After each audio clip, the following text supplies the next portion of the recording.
ఈ రోజే సబ్స్క్రైబ్ చేయండి, మీ ఫేవరెట్ షోస్ చూడండి.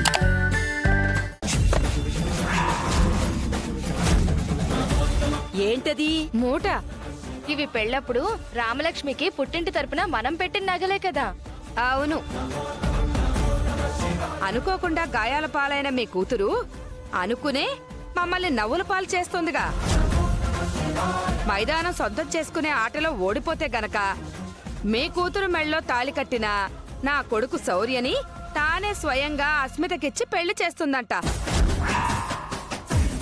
మీ పిల్లకు వద్దన్నాం, ఇక మా ఇంటికి పంపించకండి.